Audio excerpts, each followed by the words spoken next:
సర్వాధికారియు నిరంతర స్తోత్రార్హుడు యేసుక్రీస్తు ప్రభువారి ప్రశస్త నామంలో ఉదయకాలపు వర్తమానాల కొరకు ఎదురు చూస్తున్న మీ అందరికీ ఇమాన్యుయల్ మినిస్ట్రీస్ తరపున మా శుభాభివందనాలు తెలియజేస్తున్నాను. క్రీస్తునందు మాకు అత్యంత ప్రియమైన దైవజనమ, ఈరోజు శనివారం కదా, ఉదయం 10 గంటల నుంచి 1 గంట వరకు ఉపవాస ప్రార్థన, ఒక చక్కటి దివ్యమైన సందేశం ప్రభు మన కొరకు సిద్ధపరిచారు. ప్రతి కుటుంబం ఇలా బ్రతికితే ఎంత బాగుండు, ఎలా బ్రతకాలి ప్రతి కుటుంబం. బైబిల్లో ఒక దివ్యమైన ఆదర్శవంతమైన కుటుంబాన్ని గురించి ఈరోజు వాక్యం పంచుకోబోతున్నా. రేపు పునరుద్ధానపు ఆరాధన కదా, మన సెంట్రల్ మందిరంలో 6:30కి ఫస్ట్ సర్వీస్, 9:30కి సెకండ్ సర్వీస్, అలాగే ఉప్పల్ బ్రాంచ్ మందిరంలో 6:30కి ఫస్ట్ సర్వీస్, ఈవినింగ్ 7 o'clockకి. అలాగే మన బ్రాంచ్ మందిరాలు మెదక్ జిల్లాలో, కామారెడ్డి జిల్లాలో ఉన్నాయి. వాటి వివరాలు స్క్రీన్ మీద మీరు చూస్తున్నారు కదా. ప్రార్థించండి, పాలు పంపులు పొందండి, మంచిది. రేపు ఆదివారం కదా, నేను 2024 సంవత్సర ప్రారంభంలో జనవరి అరుణోదయపు వర్తమానంలో సంవత్సరానికి దరిదాపుగా 52 ఆదివారాలు ఉంటాయి. 52, 53 ఒకటి అటు ఇటు అవుతుంది.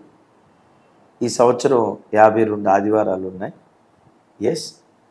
ఒక్క ఆదివారం కూడా మీరు మిస్ కాకుండా మందిరానికి వెళ్ళాలి తీర్మానం చేసుకోండి అని 7up మెసేజ్ చెప్పినప్పుడు మీతో పంచుకున్నాను. మీ అందరికీ వచ్చిన ప్రశ్న, ఇప్పటికీ 10 ఆదివారాలు అయిపోయినాయి. ఈ 2024 సంవత్సరంలో 10 సండేస్ అయిపోయినాయి. మీలో ఎంతమంది ఒక్క ఆదివారం కూడా మిస్ కాకుండా 10 ఆదివారాలు క్రమంగా మందిరానికి వెళ్ళిన వారు అనయ్య మేము 10 ఆదివారాలు 10 సండేస్ రెగ్యులర్గా చర్చికి వెళ్ళాం, ఒక్క సండే కూడా నేను మిస్ కాలేదు.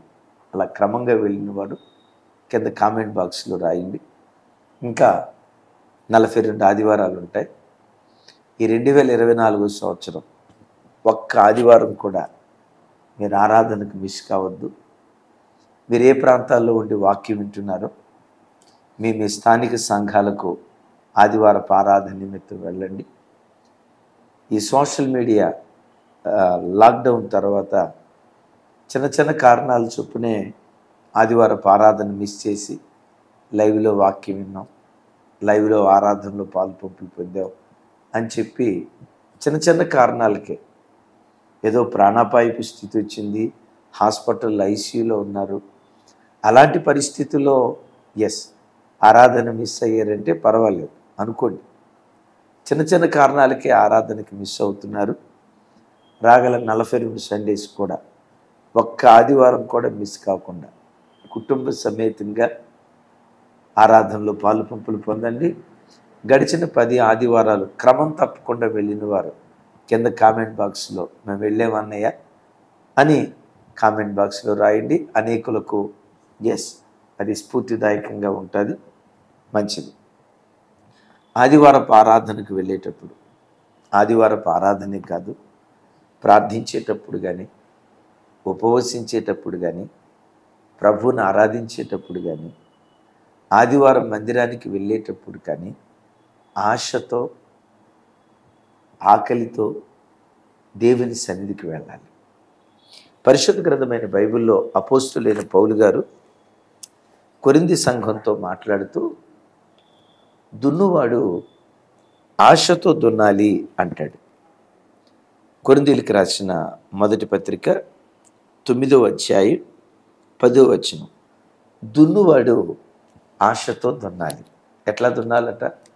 పొలం దున్నేటప్పుడు ఆ వ్యవసాయకుడు ఈ సంవత్సరం పొలం దున్నుతున్నా, విత్తనం వేస్తా, ఆ విత్తనం మొలకెత్తుతుంది, 30 దొంతులుగా 60 దొంతులుగా నా పంట 100 అంతలుగా నా పంట ఫలిస్తుంది, నాకున్న అప్పులన్నీ తీర్చేసుకుంటా, ఓ చక్కటి ఇల్లు కొనుక్కుంటా, నా పిల్లలకి అది కొని పెడతా, నా భార్యకి పలాంది కొని పెడతా అని దున్నేటప్పుడు గంపెడు ఆశతో పొలాన్ని దున్నుతాడు కదా.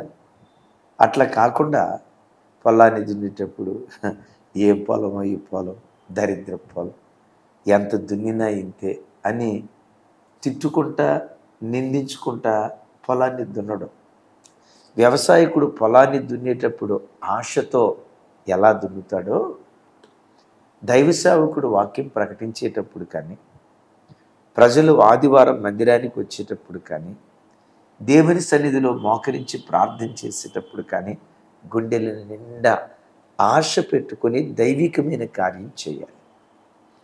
ఎందుకు ఆశ పెట్టుకోవాలి అంటే, హెబ్రీ పత్రికలో పౌలు గారు అంటాడు, నిరీక్షణ వలన ఉత్సాహం తొదమట్టుకు చేపట్టిన యెడల మనమే ఆయన ఇల్లు అంటాడు. ఎట్లా?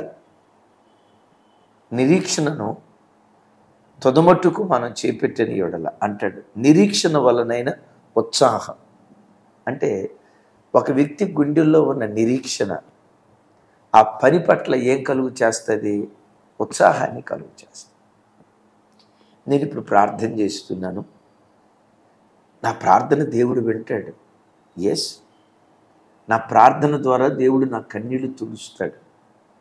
ఆ నిరీక్షణ నీ గుండెల్లో ఉందనుకో, ప్రార్థించేటప్పుడు ఎట్లా ప్రార్థిస్తావు? ఉసూరుమంట ప్రార్థన చేయి. గుండెల నిండా ఉన్న నిరీక్షణ హృదయాంతరేంద్రియాలలో నుండి ఒక ఉత్సాహాన్ని, ఒక నూతన ఉత్తేజాన్ని పుట్టిస్తుంది. ఆ ప్రార్థించేవాడికి నిరీక్షణ లేదనుకోండి, ఏం ప్రార్థనలేండి, ఎంత ప్రార్థన చేసినా బ్రతికింతేలేండి, వీళ్ళేం ప్రార్థన చేయమంటారు, మనం చేస్తూ ఉన్నాం, ఏం ప్రతిఫలం కలగట్లా. ఉడత ఊపులకు ఏదో సామెత ఉంది కదా, ఉడత ఊపులకు ఓడలు దిగున, ఉడుకు నీళ్లకు ఇల్లు కాలున, ఈ ప్రార్థనలకి మంత్రాలకి చింతకాలు రాలుతాయా అని ఆ నిరీక్షణ లేని స్థితి వచ్చిందనుకో, ఆశ లేని నీ బ్రతుకు నిన్ను నిరుత్సాహానికి నడిపిస్తుంది. ఆదివారపు ఆరాధనకు వచ్చేటప్పుడు కూడా గుండెల నిండా ఆశ పెట్టుకొని, ఏమని? దేవా, రేపు ఆదివారం మందిరానికి వెళ్తున్నానయ్యా, నీ వాక్యం ద్వారా నాతో మాట్లాడు. తమ్ముడు చూడు, నీ వాక్యం ద్వారా నాతో మాట్లాడు. తనివి తేరా మీ వాక్యాన్ని నేను భుజించాలి.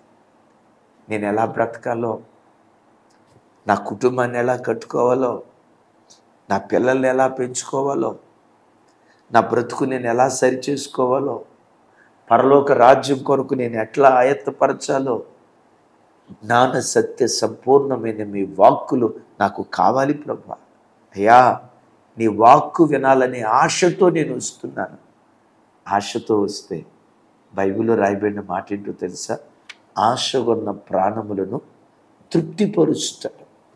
క్రైస్తవులో చెప్పండి, ఏం చేస్తాడట? అందరి ప్రాణాలను తృప్తిపరచడం. ఇది అందరికీ తెలిసిన మాట కదా. అందరినీ తృప్తిపరచడం. ఎవరు ఆశతో వస్తారో, ఎవరు ఆకలితో వస్తారో, ఎవరు ఆతృతతో వస్తారో, ఆశ ఉన్న ప్రాణాలను దేవుడు తృప్తిపరుస్తాడు. దీని గురించే లోకాసు వార్తలో బహు చక్కటి మాట రాసి ఉంటుంది. చూడండి, లోకాసు వార్త 1వ అధ్యాయం. లోకాసు వార్త 1వ అధ్యాయం 53వ వచనం చూడండి. ఆకలి గొనిన వారిని మంచి పదార్థములతో సంతృప్తిపరిచి ధనవంతులను ఒట్టి చేతులతో పంపివేశను. విన్నారా? ఏమని రాస్తుంది?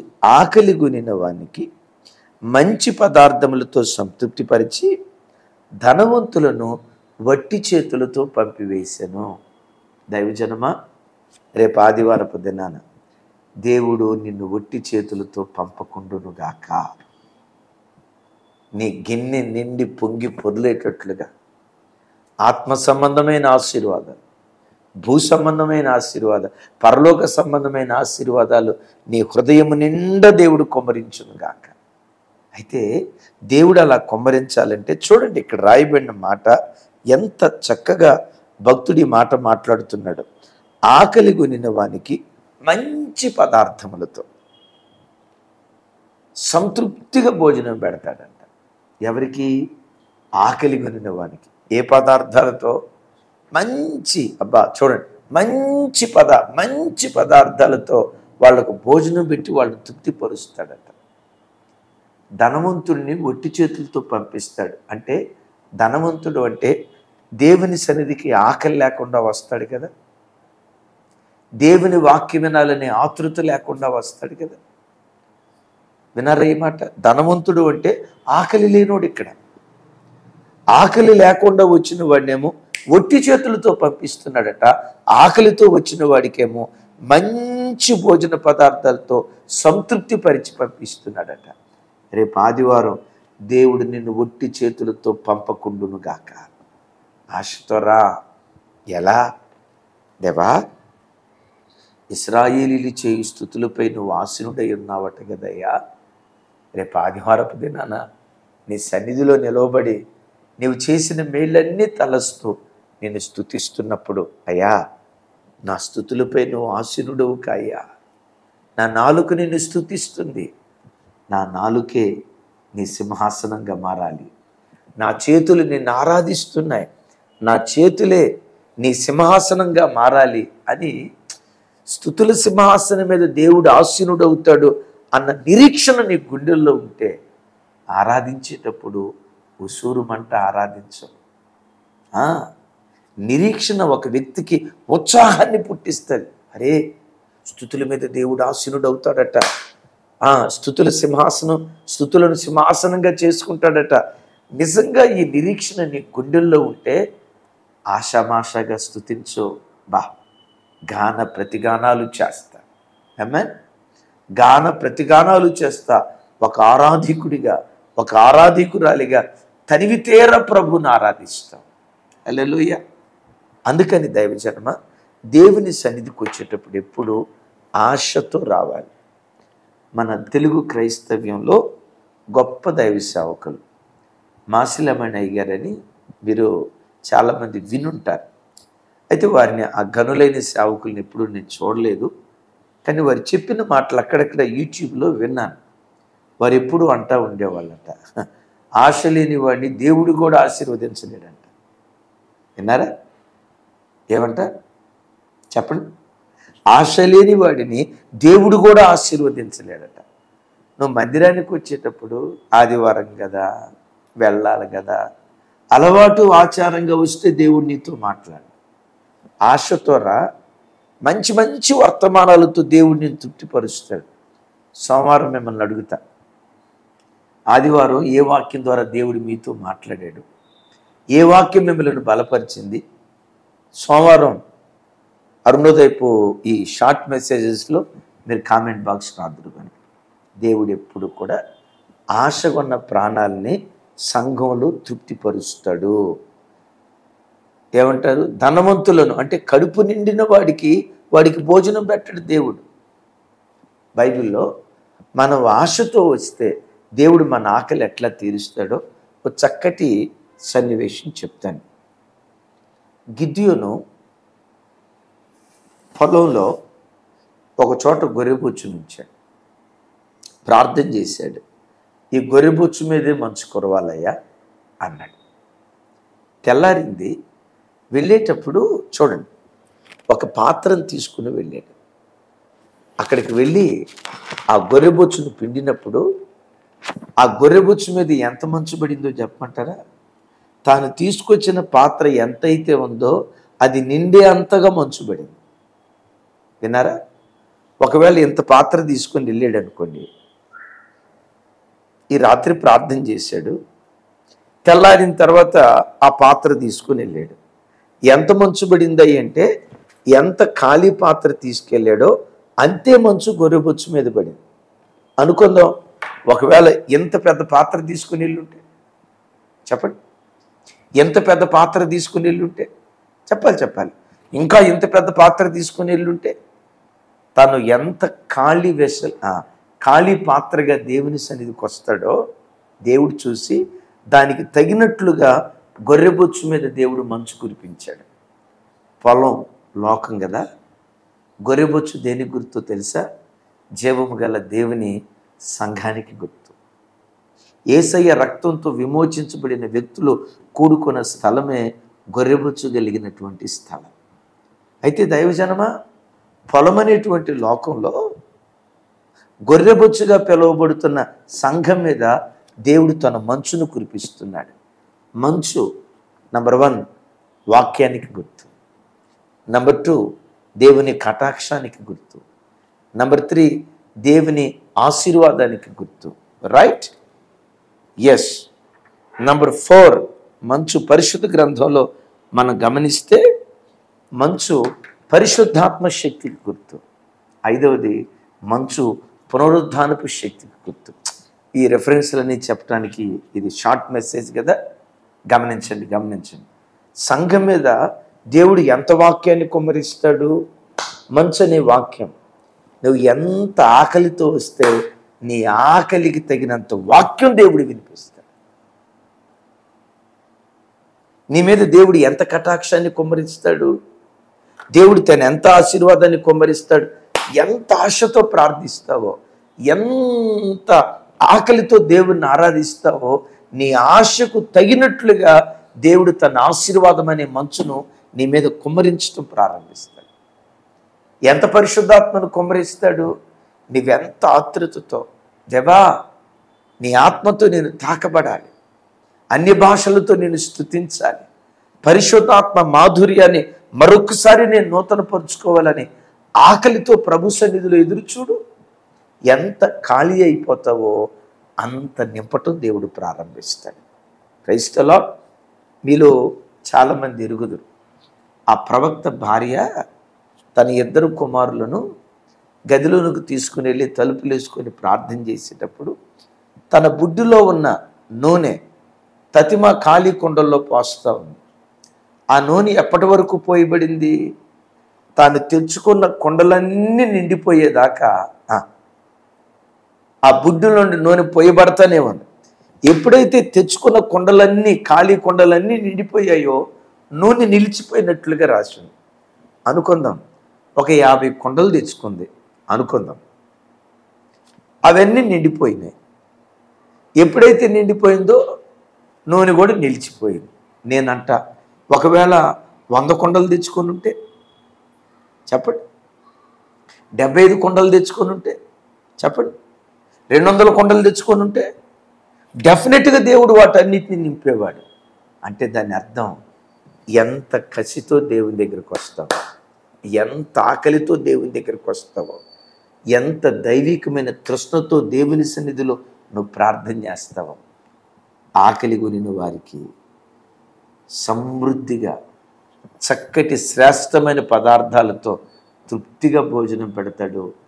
ధనవంతులను ఒట్టి చేతులతో పంపిస్తాడు. తమ్ముడు, చెల్లి, రేపు ఆదివారం యేసయ్య నిన్ను ఒట్టి చేతులతో పంపకుండును గాక. ఆమేన్. ఏ ఆశీర్వాదం కావాలని వెళ్తావో ఆశతో ప్రభువుని అడుగు. మంచు చేత నిన్ను, నీ పిల్లలను, నీ కుటుంబాన్ని నా దేవుడు దర్శించును గాక. రేపు ఆదివారం దేవుని సన్నిధి నుంచి వచ్చేటప్పుడు ఎవ్వరూ రిక్తహస్తాలతో రావద్దు. గిన్నె నిండి పొంగి పొర్లేటట్లుగా రేపు ఆదివారం ఒక ప్రత్యేకమైన కార్యం ఆరాధనలో దేవుడు జరిగించును గాక. రేపు ఆదివారం మీరు ఏ అనుభూతి పొందుకున్నారో వచ్చే సోమవారం లైవ్లో నేను అడుగుతాను. సిద్ధపడి సమయానికి ఆరాధనకు వెళ్ళండి. దయచేసి గమనించండి, సమయానికి ఆరాధనకి వెళ్ళండి. ఎవరైనా దైవ సేవకులు వాక్యం వింటూ ఉంటే, సేవకులారా సమయానికి ప్రారంభించండి. ఆరాధన ముగింపు కూడా సమయానికి ముగించండి. కొన్ని చోట్ల 9ంటికి ప్రారంభించి 12ంటికి ముగిస్తామని చెప్పి 2-3 ముగిస్తారు. ఇక జనాలు, మా సారు స్టార్ట్ చేసేది టయానికి స్టార్ట్ చేస్తాడు కానీ ముగించేదానికి కంట్రోల్ ఉండదు. కొంతమంది దీనికి మాట్లాడే మాట ఏంటో తెలుసా? ఆరంభించటం మా చేతిలో ఉంటుంది, ముగించటం పరిశుద్ధాత్మ చేతిలో ఉంటుంది అని చెప్పి చూడండి 2:30-3 దాకా. పరిశుద్ధాత్ముడు ఎప్పుడు క్రమానికి దేవుడు కానీ అక్రమానికి దేవుడు కాదు. పరిశుద్ధాత్ముడు ఎప్పుడు సమయపాలన పాటిస్తాడు. విన్నారా? సమయపాలన పాటించని వాడు సైతాన్. సమయపాలన పాటిస్తాడు పరిశుద్ధాత్ముడు. సమయానికి ప్రారంభించండి, ప్రజలను సమయానికి ముగించి ఆరాధన నుంచి పంపించండి. మెట్టుకు రేపు మీ చేతుల నిండా సర్వ సమృద్ధిని దేవుడు కుమ్మరించుగాక. ప్రార్థన. సర్వశక్తి గల తండ్రి, మీకు స్తోత్రాలు. నీ పిల్లలతో మీరు మాట్లాడిన శ్రేష్టమైన మీ వాక్కుల కొరకు వందనాలు. వట్టి చేతులతో పంపే దేవుడు కాదు, గిన్నె నిండి పొంగి పొర్లునట్లుగా బిడ్డలను మీ మహిమతో మీరు దర్శించుదురుగాక. ఏ ఆకలితో రేపు మందిరానికి వెళ్తున్నారో, స్వస్థత కోసం వెళ్తున్న వారికి స్వస్థత, పరిశుద్ధత కోసం వెళ్తున్న వారికి పరిశుద్ధత, నీతి కొరకు వెళ్తున్న వారికి నీతి, యథార్థత కొరకు వెళ్తున్న వారికి యథార్థత, పవిత్రత కొరకు వెళ్తున్న వారికి ఏ ఆకలితో వెళ్తున్నారో ప్రతి దైవికమైన ఆశ యేసు నామములో మీరు తీర్చుదురుగాక. సమస్త ఘనతలు మీకు ఆరోపిస్తూ యేసు నామం పేరిట ప్రార్థించి పొంది ఉన్నాను తండ్రి. తండ్రి అయిన దేవుని ప్రేమ, కుమారుడైన యేసుక్రీస్తు వారి దివ్య కృప, పరిశుద్ధాత్మ దేవుని సహవాసం మనకు సకల పరిశుద్ధులకు సదా తోడై ఉండి నడిపించునుగాక.